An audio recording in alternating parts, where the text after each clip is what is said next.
প্রিয় বন্ধুরা, আশা করি আপনারা ভালো আছেন। তো আজ আমরা শিখব কিভাবে চুল ঠিক রেখে ব্যাকগ্রাউন্ড পরিবর্তন করতে হয়। মাত্র একটি টুল ব্যবহার করে আমরা এই ব্যাকগ্রাউন্ড পরিবর্তন করব ছবির। তো যে সমস্ত বন্ধুরা সাবস্ক্রাইব করেছেন তাদেরকে আমার অন্তরস্থল থেকে অসংখ্য ধন্যবাদ। আর যে সমস্ত বন্ধুরা করেন নাই সাবস্ক্রাইব, সমস্যা নাই, আপনারা ভিডিও দেখে যান।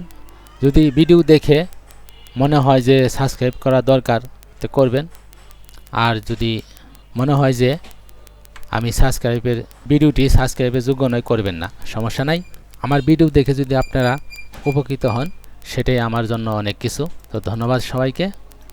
তো আসুন আমরা দেখি কিভাবে ব্যাকগ্রাউন্ড পরিবর্তন করতে হয়। সিসি ফটোশপ ওপেন করলাম। এখন আমার একটি ছবি নিতে হবে। তো আমি যে কোনো একটি ছবি নিতে পারি। তো আমি এই ছবিটি নিলাম। তো ওপেন, এই যে আমার ছবি এসেছে বন্ধুরা। একটু জুম করি। তো বন্ধুরা, আপনারা দেখতে পাচ্ছেন যে ছবিটি চুল এলোমেলো। তো এই এলোমেলো চুল ঠিক রেখে আমি ব্যাকগ্রাউন্ড পরিবর্তন করব। তো সেজন্য আমাকে প্রথমে একটি টুল বেছে নিতে হবে। আমি একটি টুল বেছে নিলাম, সেটা হচ্ছে বন্ধুরা ইরেজার টুলস। এখানে ক্লিক করব। ইরেজার টুলের অধীনে 3টি টুল আছে। তার মধ্যে আমি এই যে মিডল পয়েন্টের যে টুল, ব্যাকগ্রাউন্ড ইরেজার টুল, সেটা সিলেক্ট করব। তারপর বন্ধুরা উপরে ইরেজার টুলের অধীনে যে কিছু টুল আছে, সেটা হচ্ছে এই যে এখানে আছে বন্ধুরা সাইজ। এখানে সাইজ আমি যে কোনো সাইজ দিতে পারি, আপনারা আপনাদের পরিমাণ মতো দিয়ে নেবেন। তারপরে আছে বন্ধুরা হার্ডনেস আমার 100 দিতে হবে, আপনারাও দিবেন।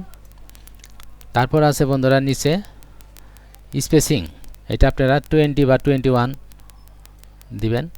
আমি 20 দিলাম। তারপর এই যে এখানে আছে কয়টা টুল আছে, এটি ইরেজার টুলের অধীনে আছে। মিডল পয়েন্টের যে টুল স্যাম্পলিং ওয়ান্স, এই টুলটি আমি সিলেক্ট করব। তারপর এখানে আছে লিমিট টলারেন্স, আমার এখানে 30 রাখবো আমি, আপনারাও 30 রাখবেন, আমি 30 রাখবো। এখন আমি ব্যাকগ্রাউন্ড পরিবর্তন করব। এখন পরিবর্তন করব, কত সুন্দরভাবে পরিবর্তন হচ্ছে বন্ধুরা। এই যে আমার চুল ঠিক রেখে ব্যাকগ্রাউন্ড কত সুন্দরভাবে পরিবর্তন হচ্ছে। তো আপনারা এভাবে পরিবর্তন করবেন অতি সহজেই। চুল ঠিক রেখে ব্যাকগ্রাউন্ড পরিবর্তন করবেন, কত সুন্দরভাবে ব্যাকগ্রাউন্ড পরিবর্তন হচ্ছে। তো আপনারা এভাবে বন্ধুরা অতি সহজেই চুল ঠিক রেখে ব্যাকগ্রাউন্ড পরিবর্তন করতে পারবেন। এই যে কত সুন্দরভাবে পরিবর্তন হলো। আমি এখন ব্যাকগ্রাউন্ডে কালার দিব, সেজন্য আমাকে যে এই লেয়ারে ক্লিক করতে হবে। তারপর এই যে নিচে বন্ধুরা অ্যাডজাস্টমেন্ট লেয়ার, এখানে ক্লিক করতে হবে। তারপর সলিড কালার, এখানে বিভিন্ন ধরনের কালার আছে, আপনাদের পছন্দ মতো কালার সিলেক্ট করবেন। আমি আমার মতো সিলেক্ট করলাম, আমি ব্লু দিলাম, আমার ব্লু পছন্দ। তারপর ওকে। এই যে বন্ধুরা আমাদের ছবিটি ঢেকে গেছে কালারে, ব্যাকগ্রাউন্ডের কালারে আমার ছবি ঢেকে গেছে, সেজন্য আমার ছবিটি বের করতে হবে। এই যেখানে দেখতে পাচ্ছেন যে লেয়ার অপশনে আছে ছবি আলাদা আছে, এমনকি কালার আলাদা আছে। এটা আমার এক করতে হবে, সেজন্য আমাকে উপরের কালার মাউজের সাইজে ঢেক করে ধরে এই ছবিতে রাখতে হবে।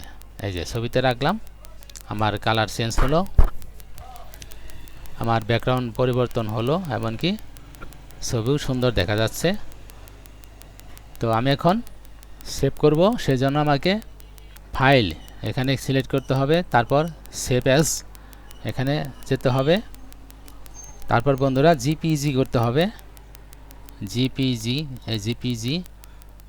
তারপর যে কোনো আমি নাম দিব, ফাইল নেম যে কোনো নাম দিতে পারি, আমি এসএস দিলাম। তারপর সেভ।